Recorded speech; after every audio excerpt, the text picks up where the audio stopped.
이 시각 헤드라인입니다. 첫 번째 소식입니다. 국민의힘이 윤석열 대통령의 2월 하야, 4월 대선과 3월 하야, 5월 대선 두 가지 방안을 놓고 검토에 착수했습니다. 국민의힘 전국 안정화 태스크포스는 이 같은 내용의 전국 수습 로드맵 초안을 한동훈 대표에게 보고하고 비공개 의원총회에서 공개한 것으로 확인됐습니다. 두 번째 헤드라인입니다. 이복현 금융감독원장은 글로벌 투자은행 애널리스트들에게 외국인 투자자가 견고한 한국 경제 펀더멘탈을 믿고 원래 계획했던 투자에 임할 수 있도록 적극적인 역할을 해달라고 당부했습니다. 글로벌 IB 애널리스트 간담회에서 정치 불확실성에 따른 시장의 우려를 충분히 인식하고 있고 경제 금융에 미칠 영향을 최소화하기 위해서 총력을 다하겠다며 이같이 밝혔습니다. 세 번째 헤드라인입니다. 도널드 트럼프 미국 대통령 당선인은 젤렌스키 우크라이나 대통령이 휴전을 원한다고 주장했습니다. 노트르담 대성당 재개관을 계기로 젤렌스키 대통령과 에마니엘 마크롱 프랑스 대통령과 엘리자궁에서 이 같은 회담을 했는데요. 그는 평화를 원한다. 이는 새로운 소식이다라고 강조했고 오늘 국내 증시에서는 관련주들의 움직임도 포착되고 있습니다. 마지막 헤드라인입니다. 중국 공산당 지도부가 내년 경제정책을 내수 살리기에 무게를 실으면서 통화정책 완화를 강조했습니다. 2025년 경제 공작을 분석 연구하고 내년도 반부패 업무 등을 논의하기 위해서 중앙정치국 회의를 열었고요. 안정 속의 진보 추구를 견지한다라고 하면서 개혁 심화와 개방 확대, 내수 확대와 과학기술 혁신, 부동산 시장 안정화 등을 제시하기도 했습니다.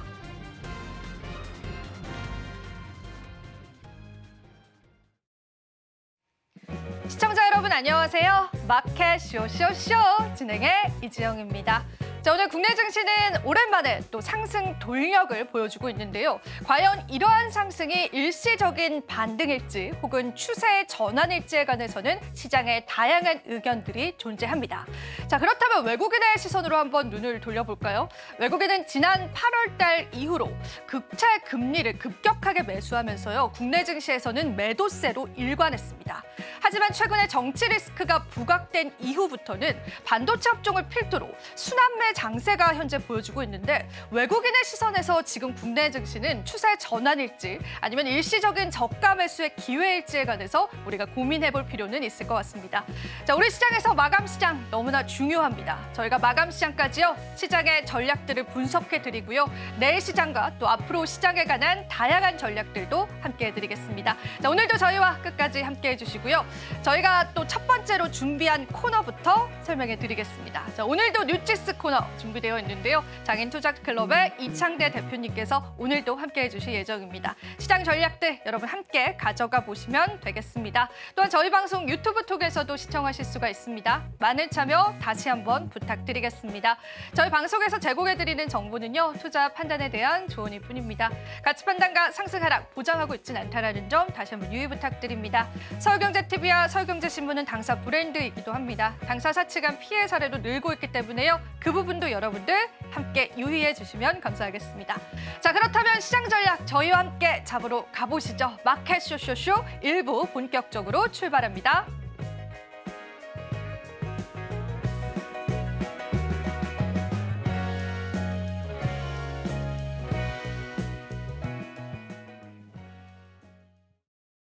네, 오늘도 또 시장 이야기 하나하나 나눠보겠습니다. 먼저 함께해 주실 분 소개해드리겠습니다. 이창대 대표님께서 함께해 주셨습니다. 대표님 안녕하세요. 네, 반갑습니다. 네, 오늘 시장도 저희와 함께해 주셨습니다. 자, 우선은 저희가 오늘 또 헤드라인 열어보면서요. 시장 이야기 한번 나눠보겠습니다. 첫 번째 헤드라인 바로 한번 열어주시죠. 같이 한번 보겠습니다. 이게 사실은 환율에 관해서는 아직까지도 좀 안정하다라고 느껴지진 않아서 이 헤드라인을 저희가 잘 해석해볼 필요는 있겠습니다. 오늘 이 뉴스 어떻게 해석을 해볼 수가 있을까요, 대표님? 일단 지금 노무라 쪽에서 1,500원 환율을 내다본다 이런 얘기가 나왔어요. 맞아요. 근데 사실 우리가 앞으로 미래일을 알 수는 없기 때문에 실제로 1,500원이 간다 안 간다 이거를 뭐 고지고대로 믿기보다는 왜 이런 얘기가 나왔는지를 생각해보는 게 중요할 것 같고요. 지금 현재 환율 상황이 좀 어떻게 되고 있는지를 명확하게 좀 보는 게 중요할 것 같습니다. 사실 최근에 이제 환율 움직임을 보게 되면 계속해서 좀 우상향하는 추세를 보여주고 있기도 하고요. 중요한 건 이게 불확실성이 어느 정도 터질 때마다 상방으로 튀는 움직임을 보여주고 있다는 겁니다. 하방으로 안정되는 튀는 움직임이 아니라 상방으로 튄다는 것은 여전히 환율이 올라갈 것이라는 거에 대한 불안감이 계속해서 남아있다라고 보시는 게 맞고요.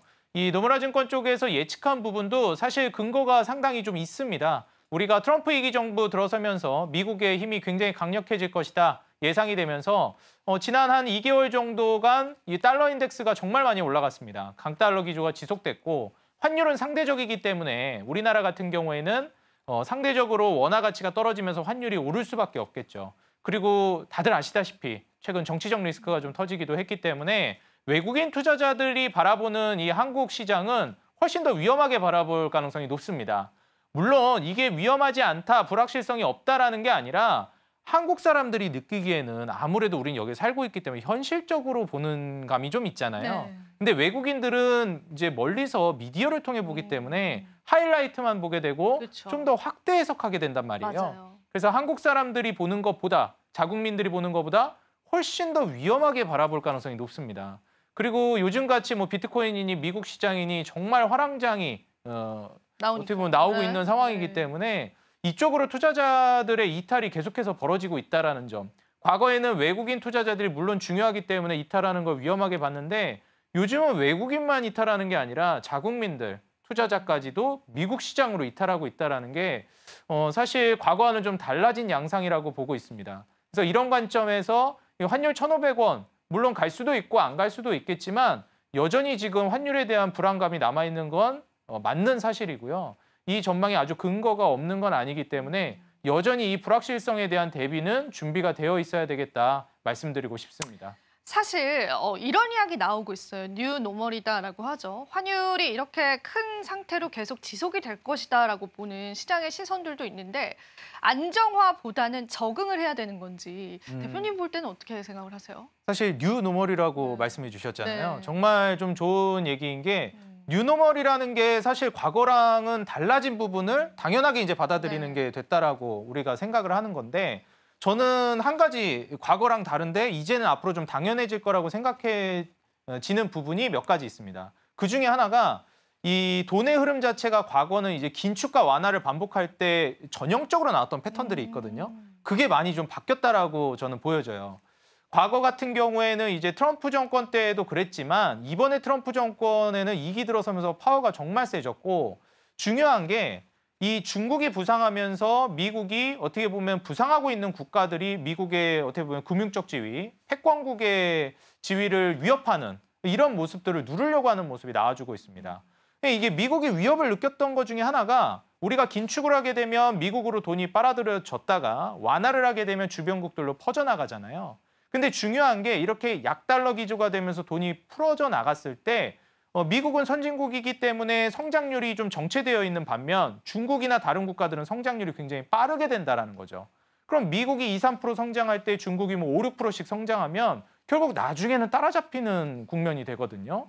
그래서 이제 트럼프가 생각하고 있는 건 이제 완화를 할 때도 성장률은 미국이 먼저 그리고 미국이 가장 많이 성장해야 된다는 게 포커스가 맞춰져 있습니다. 그래서 거기에 대한 카드가 바로 관세라든지 자국 우선주의 이런 것들로 가고 있는 것이고요. 그래서 과거에는 이제 점진적으로 돈이 풀려나가고 완화가 시작되면 주변국들로 즉각적인 효과가 드러났다면 이젠 기준금리 인하를 시작했음에도 불구하고 속도가 좀 늦게 주변국들로 온기가 조금 더 나중에 확산될 가능성이 높아졌다. 저는 이 부분을 뉴 노멀로 보고 있고 우리가 생각하고 있는 겨울이 그렇네요. 조금 더 길어질 수 있다는 점을 생각하는 게 중요할 것 같습니다. 트럼프 행정부 들어서면서 강달러의 기조도 계속 이어질 수 있을 것이다라고 언급을 해주셨기 때문에요.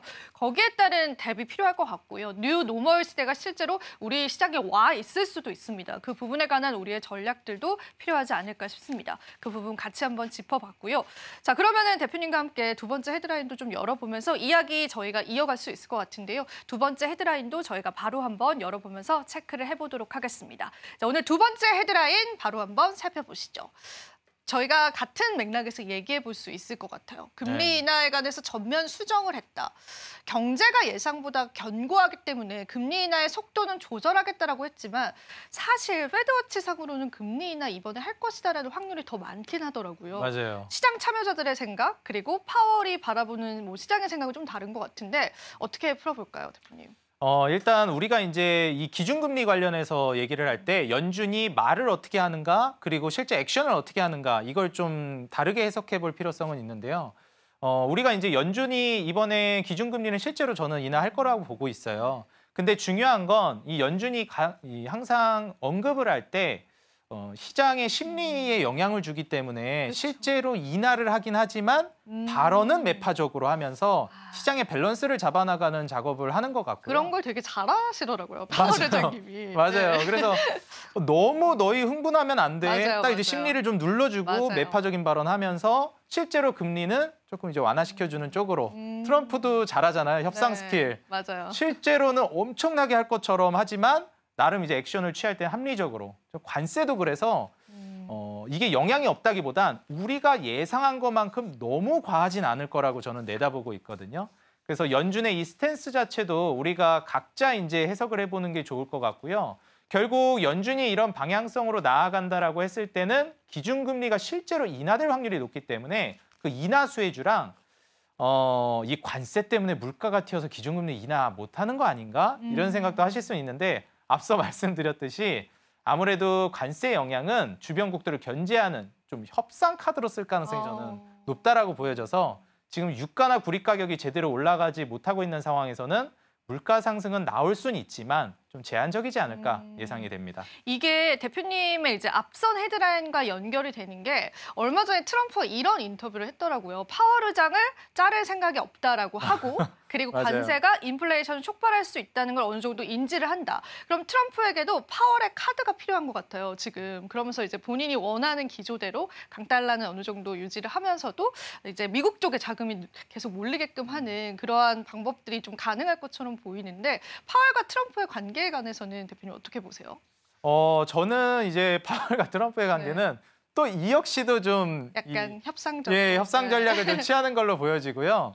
그리고 트럼프는 지금 좀 어떻게 보면은 목표하고 있는 바가 결국에는 인하 국면으로 완화 스탠스를 가고 싶어 하는 것 같아요. 그런데 그 과정 안에서 내가 이제 뭐 관세라든지 이거는 원래 실제로 이렇게까지 할 건 아니고 협상 카드로 쓰려고 좀 겁을 준 건데 그것 때문에 물가 튈까 봐 기준금리를 안 내린다고? 그건 안 돼. 이런 식으로 이제 얘기를 하는 것 같아요. 그래서 연준과도 좀 대화와 소통이 계속 이루어질 가능성이 좀 높다고 보고 있고요. 뭐 연준에서는 그래서인지 실제로 물가가 울퉁불퉁하다는 표현 제가 자주 했거든요. 연준에서 발언을 했어요. 한 번씩 튈 수는 있겠지만 목표한 대로 갈 가능성이 높다고 보고 있다. 이렇게 얘기하고 있거든요. 그러니까 물가가 심각하다고 해석하고 있지는 않다라고 저는 그런 것 보여져요. 같아요. 네. 네, 연준이. 왜냐하면 또 관세를 우려하긴 했지만 또 트럼프의 스탠스를 보니까 그런 건 아닌 것 같거든요. 그래서 여기에서는 아무래도 앞으로 기준금리 인하 기조가 지속될 거라고 보여지고 장기적으로는 지금 경기가 좋다, 나쁘지 않다. 솔직히 좋은 건 아니거든요. 나쁘지 않다 정도인데 이거를 이제 빌미로 들어가면서 기준금리 인하 속도를 좀 조절할 수도 있어라는 이런 뉘앙스를 내풍기고 있는 것 같습니다. 근데 제 생각을 말씀드리면 이게 그렇게 오래 갈 것 같지는 않아요. 아, 그래요? 네. 뭐 왜요? 지금 네. 일단 미국이 지금 돈을 빨아들였는데 풀어내질 않고 더 빨아들이고 있잖아요. 네. 이거는 다시 말해서 완화 국면에서도 지속적으로 빨아들이고 있는 거기 때문에 거품이 저는 조만간 좀 극에 달하지 않을까 생각을 하거든요. 그래서 그 과정 안에서 이제 미국 증시가 한 차례 저는 조정이 나올 수 있다라고 보고 있는데 그때가 이제 한국 주식을 본격적으로 들어가야 될 만한 타이밍이라고 저는 보고 있습니다. 사실상 제가 또 질문드리고 싶었던 부분들이 금리 인하를 할 시에 국내 증시에 이제 영향력과 수혜 업종들을 좀 여쭤보고 싶었는데 구체적으로 좀 전략 잡아볼 수 있을까요? 시기와? 시기까지 같이 말씀을 드리자면 일단 미국이 좀 무너질 수 있다. 뭐 무너진다는 표현은 좀 과하고 그렇죠. 조정이 나올 수 있다라고 보는데요. 우리가 이제 시장에서도 창조적 파괴라는 말을 제가 자주 드리는데 한 번씩 거품이 꼈던 업종이나 정말 호황 랠리를 보여줬던 지수들이 한 차례 조정이 나오고 여기서 차익 실현 물량들이 나와요. 이 차익 실현 물량들이 다른 섹터나 다른 지수를 찾아서 떠나게 되는데 저는 미국이 조정이 나왔을 때 수익을 정말 많이 낸 사람들, 투자자들이 결국 다른 시장으로 유입될 걸로 보고 있습니다. 그랬을 때 매력적인 게 지금 정치적 리스크로 과하게 무너진 한국이 저는 굉장히 부각될 거라고 보고 있어요. 글로벌 시장에서도. 그래서 과하게 무너졌다라는 건 과하게 싸다라는 평가를 받을 수도 있는 거거든요. 지금이야 이제 한국 투자자들도 미국으로 많이 넘어가고 있지만 저는 조금 더 기다려보시는 게 어떨까. 기존에 미국 투자하고 계시는 분들은 좀 이제 익절할 준비를 서서히 해야 될 시기가 뭐 이 절대적인 숫자라기보다는 기간으로 따졌을 때 다가오고 있다라고 저는 내다보고 있고요. 여기에서 결국 기준금리 인하 수혜를 볼 수 있을 만한 대한민국의 미래 국부를 책임질 만한 업종으로 저는 제약바이오를 원픽으로 꼽고 있기도 하고 최근에 이제 이 증환펀드 얘기가 나오고 있기도 한데 그렇기 때문에 저는 반도체나 조선 자동차 이런 쪽도 같이 보시는 게 좋을 것 같습니다.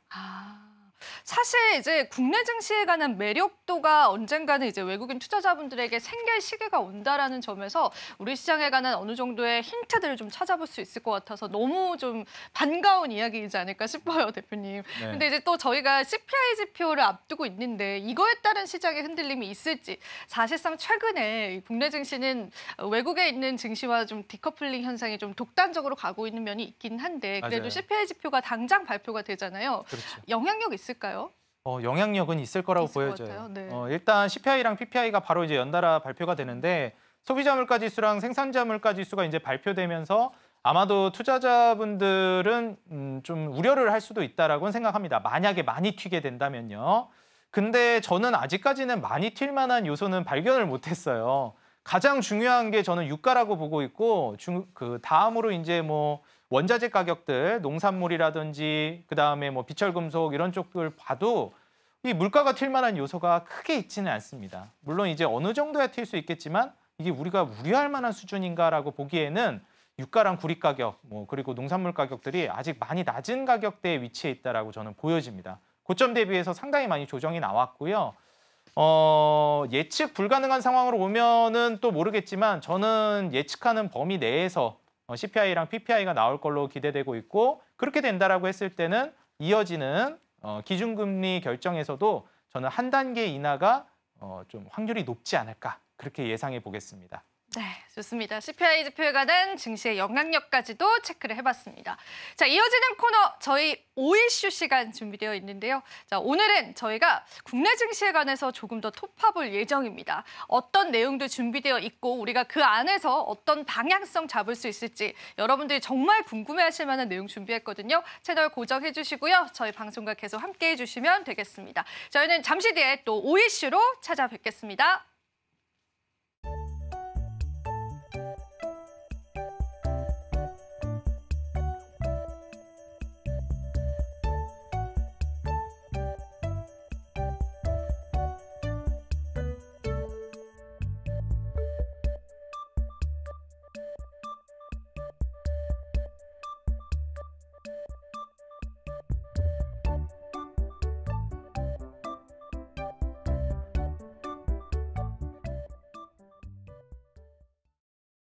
네, 우리 시장 계속 진행되고 있습니다.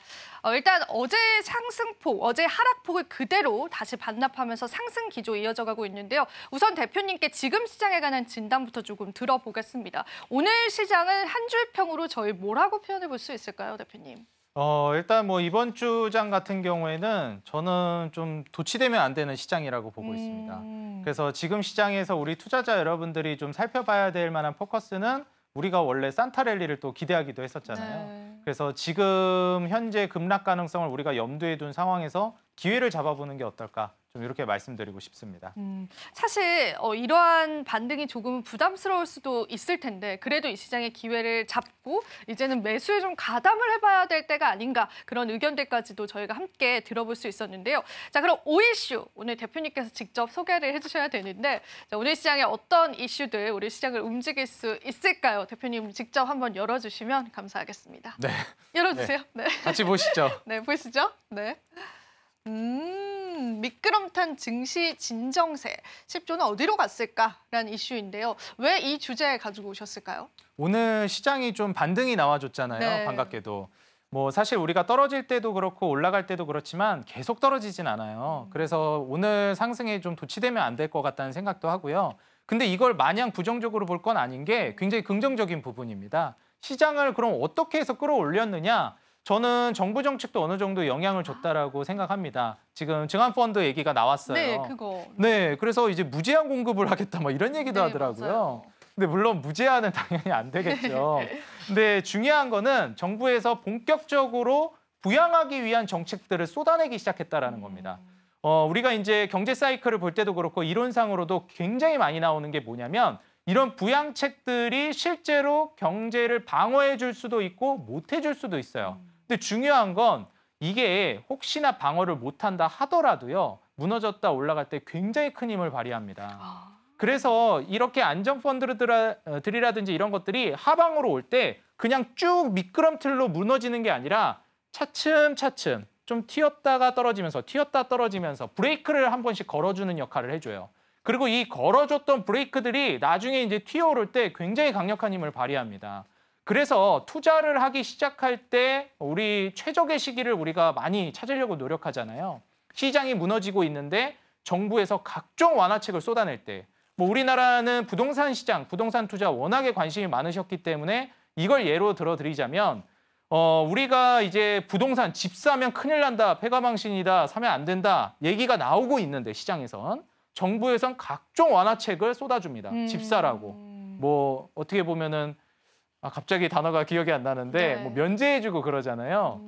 그래서 지금 이런 세금적인 혜택들도 주식시장에서 앞으로 나올 가능성이 높고요. 일단 일례로 뭐 금투세 폐지 관련된 이슈들도 좀 긍정적으로 가고 있다고 나오고 생각합니다. 있죠. 네. 그리고 이때 굉장히 저는 긍정적으로 보고 있는 게 뭐냐면 이렇게 시장이 안 좋게 되면 한번 우리나라 증시가 체질 개선에 성공할 거라고 보고 있어요. 사실 우리나라 투자자들도 미국 주식으로 이동하고 있는 이유 중에 하나가 아무래도 투자자들을 위한다라는 그런 마음을 많이 못 받고 있는 게 사실이잖아요. 맞아요. 네. 그래서 제도 개선이 이루어지는 게 정말 중요한데 저는 이번 기회에 한번 제도 개선이 발빠르게 언론이라든지 투자자들 그리고 정부 차원에서도 진행되지 않을까 기대를 하고 있거든요.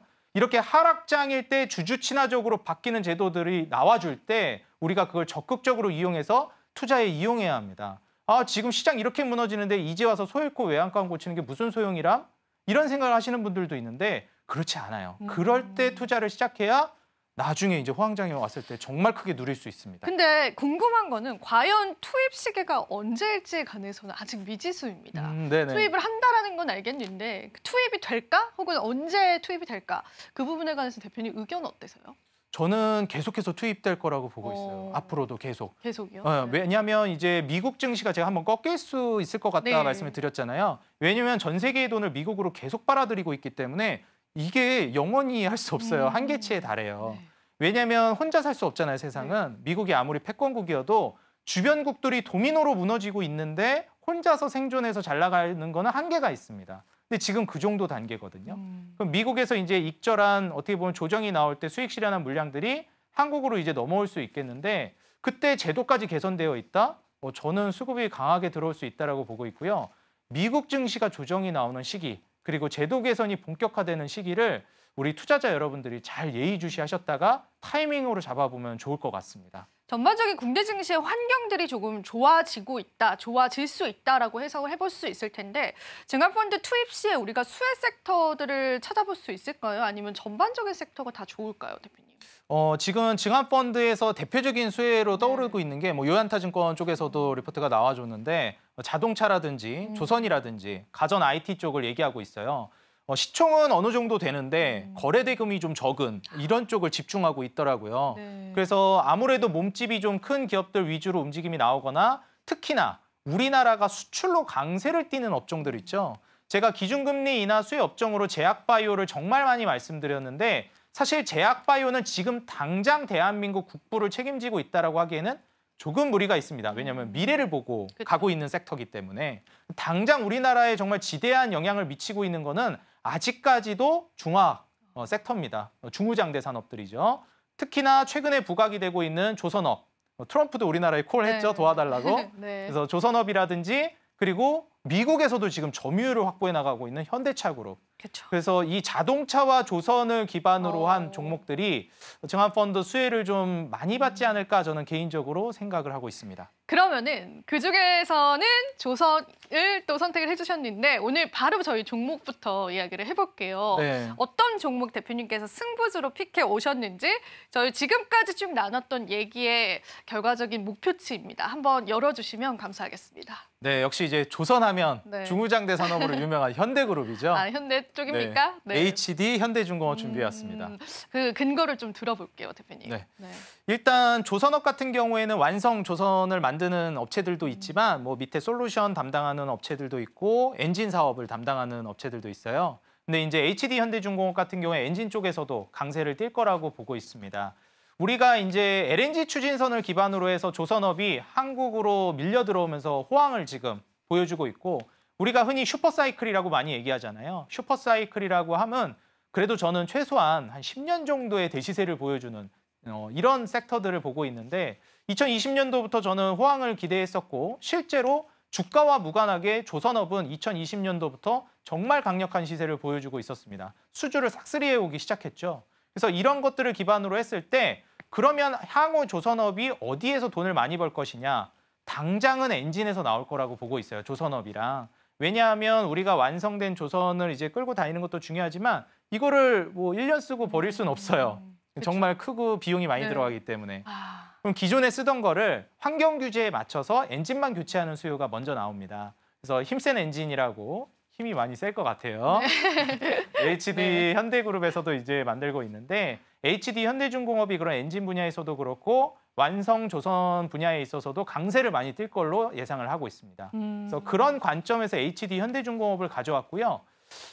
하나만 더 말씀드리자면 업황이 좋을 거로 기대되면 신규 상장주들이 탄력성이 좋기 때문에 상방으로 뚫고 갔을 때 훨씬 더 강한 시세를 보여줄 가능성이 높다라고 보고 있습니다.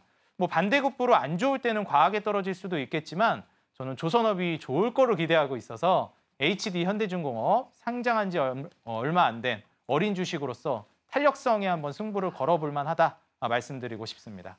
네, 사실상 그 엔진 공급 쇼티지는 업계상으로 계속 많이 나오고 있더라고요. 결과적으로 엔진이 부족할 것이다. 그로 인해서 엔진 가격이 좀 상승할 가능성이 크다라고 산업적인 시선도 있어서 저희가 같이 바라보면 좋을 것 같아요, 대표님. 그럼 가격 전략 한번 받아볼 수 있을까요?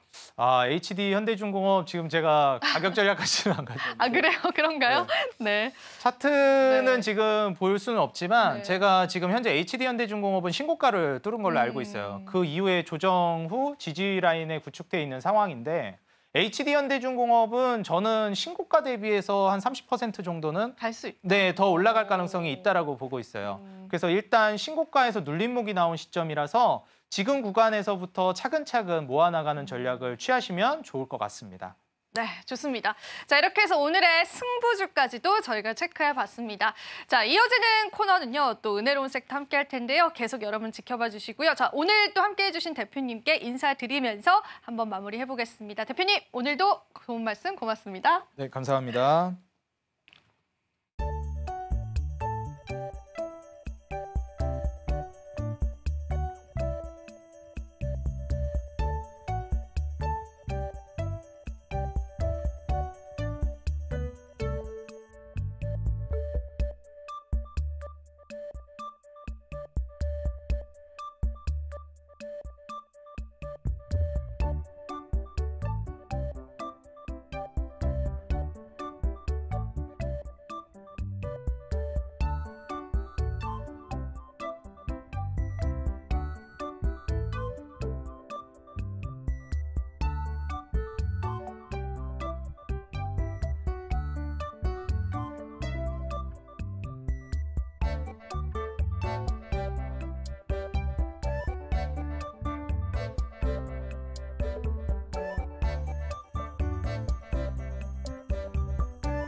네, 은희론 섹터 장은희입니다. 이렇게 오를 거였으면 어제 좀 떨어지지 말지 이런 원망 섞인 투정을 해보긴 합니다만 일단 입꼬리가 살살 올라가는 것은 참을 수 없을 것 같습니다.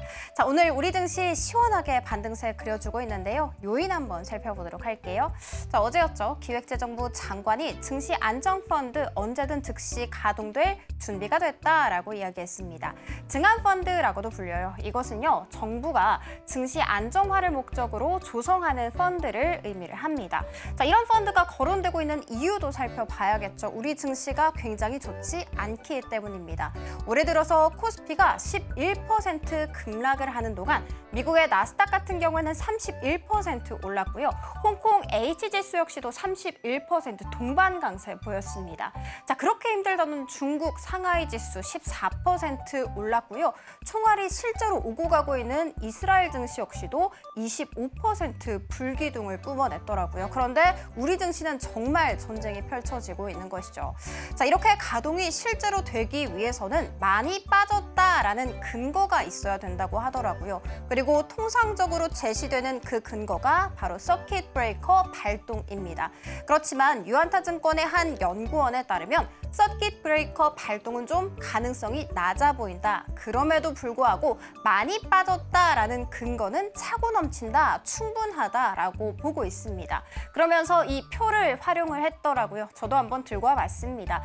글로벌 증시 대비해서 상대 강도가 지금 23년 내 최저 수준인 거 우리는 확인해 볼 수가 있습니다. 이 표를 통해서도 살펴볼 수 있듯이 이미 많이 빠졌기 때문에 가동될 가능성이 있다라고 본 것이죠. 자, 그러면 과거도 한번 살펴보도록 할게요. 증시 안정펀드가 마련된 사례는 총 5번이었습니다. 1990년, 2003년, 2008년, 2020년, 2022년 이렇게 5번이었고요. 실제로 투입이 된 사례는 총 3번이더라고요. 먼저 첫 번째, 1990년에 4조 8천억 원 규모로 처음으로 도입이 됐었고요. 그 다음은 2003년 카드 사태가 터졌고 이때 당시에 이라크 전쟁도 있었거든요. 이때 4천억 원 규모로 투입이 된 바가 있습니다. 그리고 그 다음이 2008년 글로벌 금융위기 당시에 5천억 원가량의 투입이 일어났다라는 거 체크해 볼 수가 있습니다. 반면에 2020년 코로나 시국이었잖아요. 이때 당시에 10조 7천억 원 정도로 마련이 됐었는데 실제로 투입으로 이루어지지는 않았다라는 것까지 체크를 해드리도록 하겠습니다. 자, 그러면 증안펀드 투입이 꼭 긍정적인 효과만 불러일으킬까에 대해서도 우리는 좀 살펴봐야겠죠. 과거의 사례로 미뤄봤을 때 금융사들의 자금 조달로 마련되는 것이 증안펀드라고 합니다. 즉 다시 말해서 시장의 자율성이 좀 침해될 가능성이 높기 때문에 일각에서는 정말 신중하게 투입을 결정해야 된다라고도 보고 있더라고요.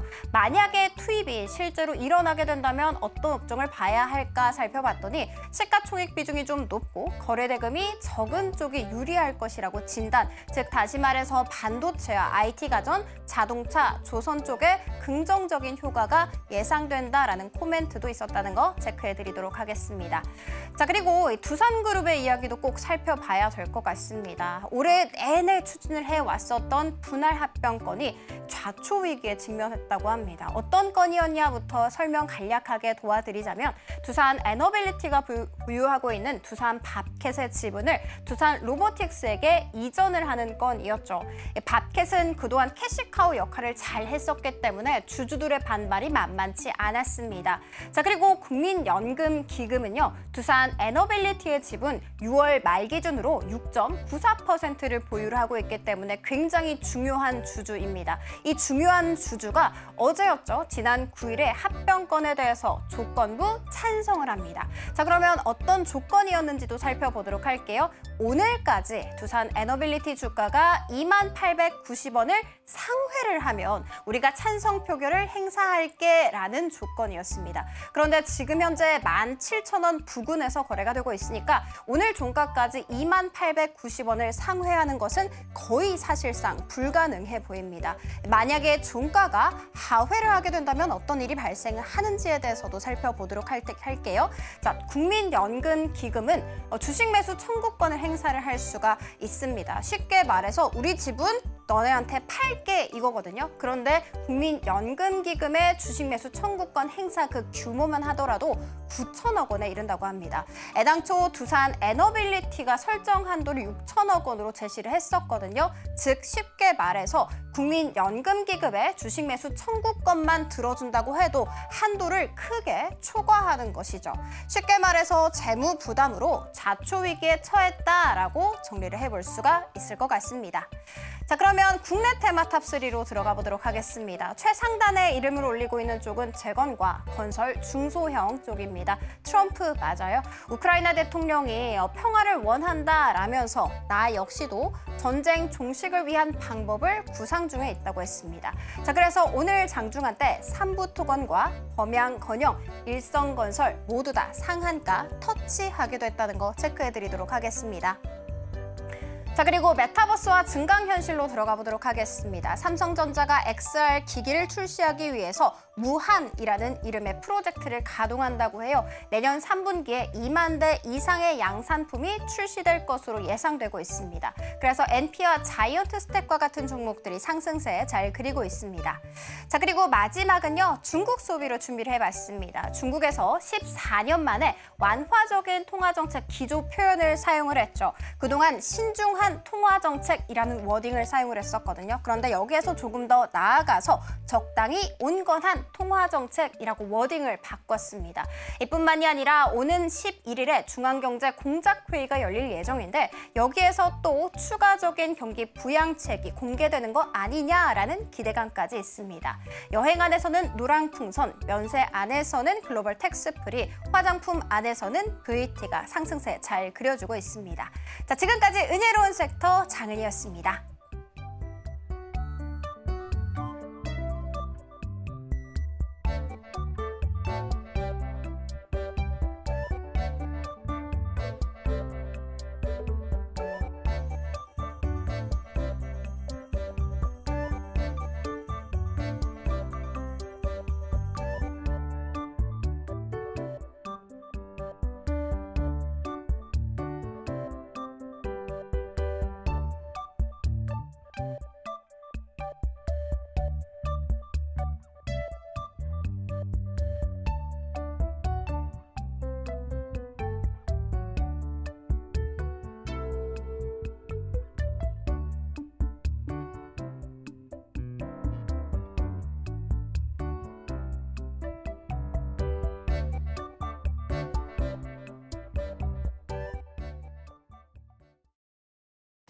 네, 마켓 쇼쇼쇼 1부의 마지막 코너로 인사드리고 있습니다. 앞서서 은혜로운 섹터를 통해서 증안펀드에 관한 이야기를 들려드렸는데요.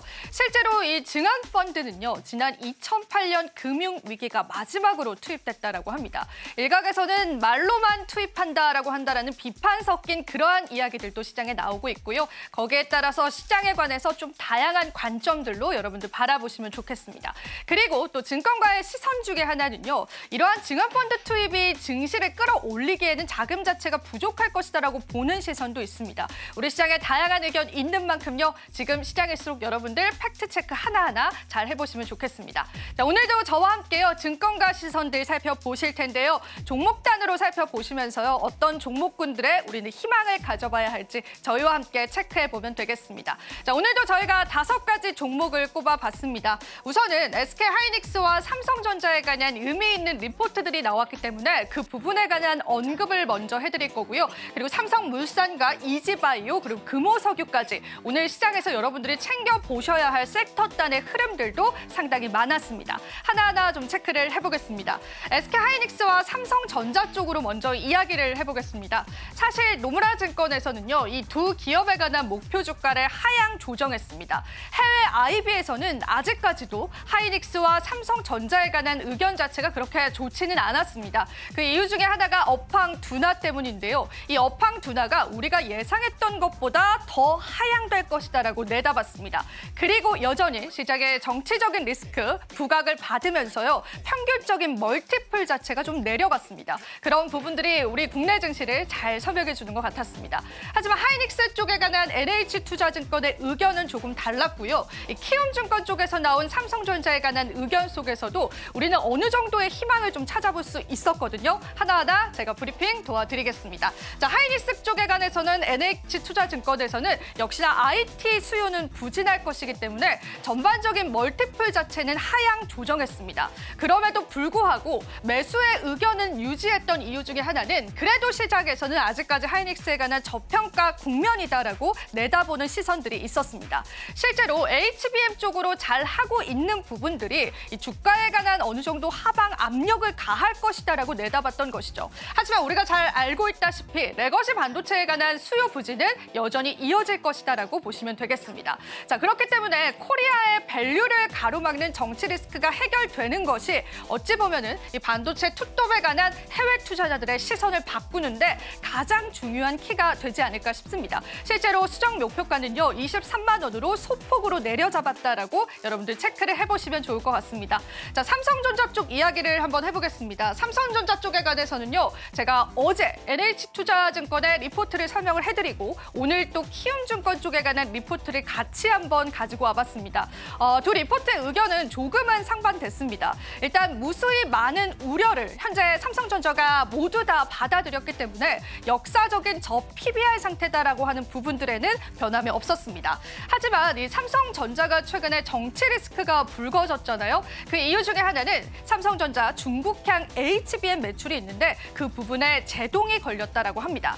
그래서 우리가 이러한 미국의 제재를 놓고 봤을 때 삼성전자를 무조건 나쁘게 바라볼 것이냐에 관해서는 물음표를 여러분들 남겨두셔도 좋을 것 같습니다. 그 이유 중에 하나는 중국 쪽에서도 이러한 정치 리스크를 예상했습니다. 그래서 단기적으로 중국 쪽에 관한 삼성전자에 관한 매출이 좀 급격하게 상승하고 있다는 거죠. 물론 전반적인 이 반도체 업황은 좋지 않습니다. 하지만 그럼에도 불구하고 이 하방을 막아주는 게 중국향에 관한 지금 급격한 매출이다라고 합니다. 중국향에 관한 매출은요 4분기 그리고 내년 1분기쯤에 드러날 예정이기 때문에 그 시점에 맞춰서 또 시장에 관한 반응성들도 여러분들 체크해 보시면 좋겠습니다. 그리고 또 한 가지 있습니다. 지금은 중국 쪽에 관한 HBM에 관한 미국의 제재가 있었지만 트럼프 행정부가 들어오게 되면은 사실 창신 메모리 쪽에 관한 매출에 관해서 제재도 있을 것이다라고 내사보고 있습니다. 그에 따른 반사 이익을 삼성전자가 가져갈 수 있다라는 겁니다. 그래서 실제로 중국에 웃고 또 중국에 울었다라는 그러한 표현을 하기도 했는데요. 삼성전자 같은 경우에는 중국향 매출의 리스크가 있긴 하지만 사실상 중국 제재로 인한 반사 이익까지도 받아갈 수 있다라고 내다보기도 했습니다. 하지만 전반적인 시장의 멀티플은 지금 내려앉았습니다. 정치 리스크 불거지면서 그러한 시선들이 증권사 리포트를 통해서도 확인을 해볼 수가 있었고요. 키움증권에서는 삼성전자에 관해서 7만 5천 원 선이었던 걸 7만 3천 원까지 수정하긴 했지만요. 사실상 바이 의견은 고수했습니다. 지금 이 시점이 조금 긴 호흡으로 삼성전자에 관한 매수를 할 시점이다라고 내다보는 그러한 시선이 있었다라고 하는 부분들 여러분들 같이 한번 체크해 보시면 좋겠습니다.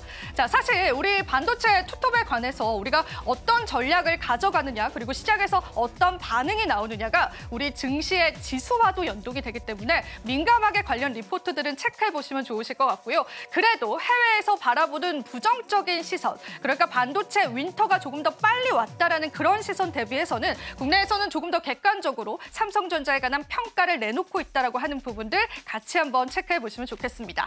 자, 그리고 삼성물산도 보겠습니다. 삼성전자 같은 그룹주다라고 할 수 있는데 삼성물산 같은 경우에는 삼성전자를 떼어놓고 보고 또 삼성전자 그리고 삼성물산에 관한 사업 구조를 체크해 보실 필요가 있을 것 같습니다. 삼성물산 같은 경우에는 다양한 사업을 영위하고 있습니다. 우선 최근에 굉장히 사업성이 좋지 않았었던 패션 부분을 제외하고요. 삼성물산 같은 경우에는 패션 부분이 아니라 건설업 쪽에 관한 좋은 수주 소식들이 들려왔습니다. 실제로 연내 목표가 18조 원이었는데 그 18조 원을 채울 수 있을 것이다라고 증권가에서는 내다봤습니다. 그리고 식자재 유통 사업도 하고 있는데요. 그 부분도 굉장히 긍정적으로 우리가 해석을 해볼 수 있기 때문에 전반적으로 실적적인 부분들은 안정화되어 있다라고 보시면 되겠습니다.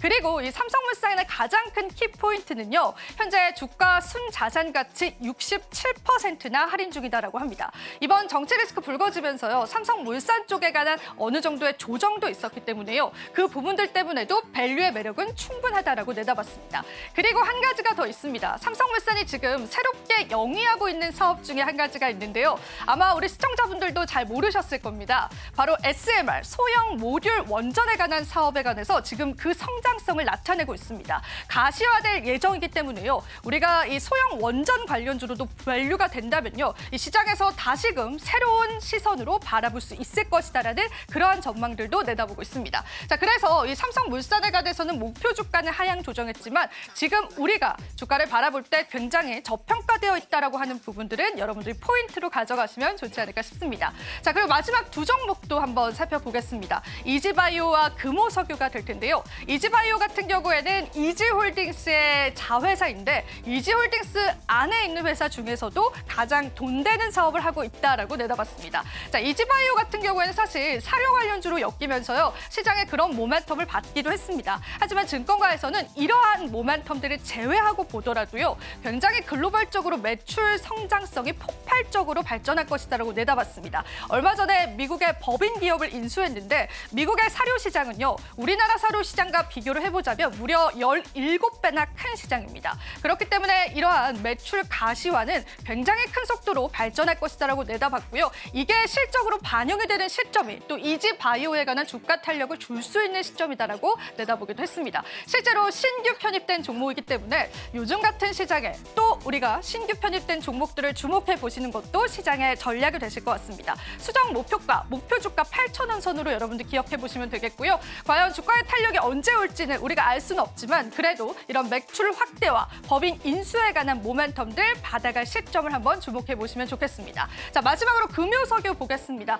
금요석유 쪽에 관해서도 NH투자증권에서는요. 목표 주가에 관해서는 하향 조정했지만 매수 의견은 유지했다라는 그러한 분석들 나왔습니다. 실제로 우리가 수출 품목을 놓고 봤을 때 시장에서 인기가 많은 수출 품목은 아닙니다. 합성 고무 같은 경우에는 2년 내 최고치를 달성했습니다. 물론 반도체나 화장품처럼 시장에 관심도가 많은 수출 품목은 아니지만 금요석유는 그러한 면에서 굉장히 수출량이 좋다라고 내다보기도 했습니다. 실제로 실적으로 가시화되는 건 2025년도가 될 것이기 때문에요. 그런 부분들이 주가에 반영될 수 있다라고 봤고요. 그리고 합성 고무 업황 자체가 괜찮기도 하고요. 원자재 가격의 하락으로 인해서 합성 고무를 만들어내는데 영업이익치까지도 상승할 수 있다라고 내다봤습니다. 실제로 기존 목표가 대비해서는 하향 조정했지만 수정 목표가는 15만 원 선으로 여러분도 체크해 보시면 되겠습니다. 자, 그렇다면 저희 이렇게 증권사 리포트 살펴봤다면요. 암호화폐 시장으로 한번 넘어가 보겠습니다. 자, 우리 암호화폐 시장 같은 경우에는 조정 국면 나타내주고 있습니다. 간밤 뉴욕 증시 하락이 있었고요. 그리고 또 시장에 자잘자잘한 이슈들이 있었는데요. 하락의 가장 큰 원인은요. 대규모의 청산 물량이 있었다라고 하는 부분들입니다. 어느 부분에서는 차익 실현 매물들이 현재 쏟아지고 있다라고 보는 시선도 시장에는 있습니다. 파생상품 자체가 비트코인 현물 시장에 영향력을 끼친 건데요. 비트코인 같은 경우에는 10만 달러 선 도달하기도 했었지만 현재는 9만 6천 달러 선을 나타내주고 있습니다. 자, 9만 6천 달러 선을 나타내고 있기 때문에 이 부분에 관한 시장의 시선은 다양합니다. 투자자분들께서는 뭐 저가 매수다 혹은 매수할 타이밍이다라고 보시는 투자자도 있고요. 사실상 이러한 강세장이 끝났다라고 보는 그러한 인식도 있습니다. 하지만 방금 들려온 속보로는요. 트럼프의 아들이 중앙 시스템을 굉장히 비판하면서 우리 가족 모두가 친암호화폐적인 성향을 가지고 있다라는 그러한 이야기를 하기도 했습니다. 참고해 보시면 좋겠고요. 그리고 알트코인 쪽으로 시선을 좀 올려볼 텐데요. 이더리움 같은 경우에도 현재 구간에서는 마이너스 0.8%를 나타내면서 조정 국면을 나타내고 있습니다. 실제로 리플코인 같은 경우에는 다시 한번 시가총액 하위로 조금 내려온 모습까지도 확인이 되는데요. 현재는 마이너스 2%이지만 그간의 상승 대비해서는 계속되는 하락 국면을 맞이하고 있다라고 보시면 되겠습니다. 이더리움 같은 경우에는 지금 현재 가격 자체는 좋지 않지만 이더리움 현물 ETF에 관한 공급량과 또 수요량들은 계속 늘어가고 있기 때문에 가격 상승을 내다보는 그러한 시선도 있었다라고 보시면 되겠습니다.